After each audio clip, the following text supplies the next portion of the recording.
Welcome to the podcast that earned recognition in 2019 and 2020 as one of the very best podcasts to be heard in marketing research. This is Research Business Daily Report.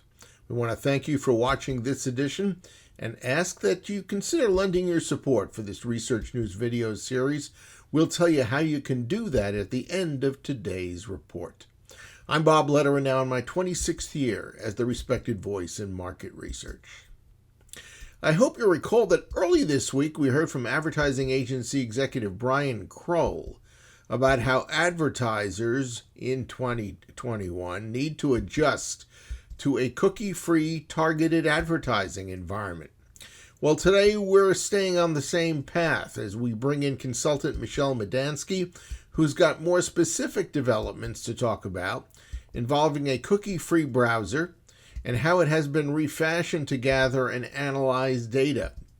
And as you will hear, Madansky lays claim to better data generation than any of us would have known without her explanation. So without further ado, Michelle? So Bob, as you know, I'm a research consultant and Brave is one of my clients, and they brought me on to help them with research to support ad sales. And Brave is unique in that they are a privacy-based browser. So they don't collect any cookies. And what that means is you can't retarget people to serve survey invitations. So the traditional model that most publishers or ad networks use for understanding brand impact is through using targeting. So this is a different approach. The way that Brave works is that users opt in to receiving ads on their Brave browser, and these are called they're ad notifications. So part of the Brave browser has an ad blocker. So users are not going to see ads other than the Brave ads, and they come up as a notification in the top of your browser, whether it's on a mobile or it's on desktop. And because users have opted in to see these ads, they're more likely to notice them and engage with them. So they're more memorable. In terms of the methodology, so what we do is through the ad notifications, we serve a survey invitation. Hey, take our survey. Those who, you click on it, you go to a survey, you're asked about a brand. This is prior to the campaign running. Over the next week or so, the campaign runs on Brave. There are two different ad types. One is the notifications, which I mentioned, and one is a sponsored image, which is a takeover of the screen when you open a new tab. So as you kind of open a tab in any of your browsers, there's a nice image, which is the advertiser's sponsored image. After the campaign runs, the next day, we will also run another survey. And in that survey, we will ask the same questions about the brand. We'll also ask, hey, do you remember seeing an ad for this brand? Did you click on the ad? And we ask the question, have you seen the ad elsewhere? An ad for this brand elsewhere. Okay, so that's the methodology. It's pre-campaign survey invitation, post-campaign survey invitation. What we don't know is that in between, whether the person actually was exposed to the ad. Maybe they didn't go onto their browser that day. Maybe they just happened to miss it. But what we do see from these results, and I've now run studies across 20 plus campaigns, is that ad recall and some of the key brand metrics like overall awareness, message association, purchase intent really increase among those who recall seeing the ad.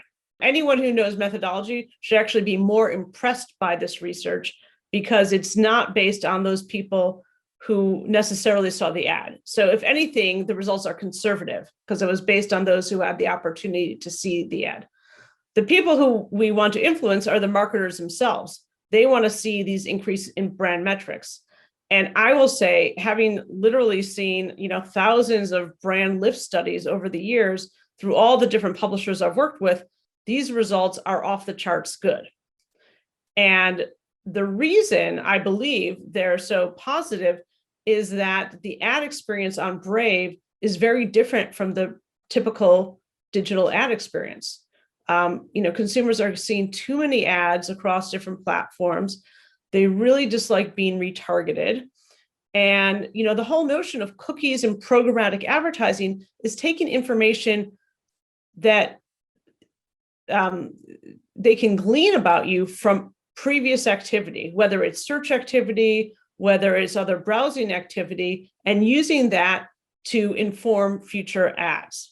So you're getting advertising based on something that you've done, whether it's completely out of context, and there's a backlash to that. In terms of the research methodology itself can be replicated. It's a pre-post survey, right? It's a simple research design. The advertising experience, I think, is difficult to replicate. Not many publishers or advertising experiences really are enabling users to choose their advertising experience. And so, in this white paper that that Brave published with Dentsu, highlighting these research results, we refer to them as ad choosers, because Brave users are essentially saying, I am going to choose how I engage with ads. And that wraps up today's Research Business Daily Report and for this week. Now, if you don't watch us every day, you may not realize the editorial goal of the RBDR videos series, and it's to present you with news insights and/or commentary you won't find anywhere else.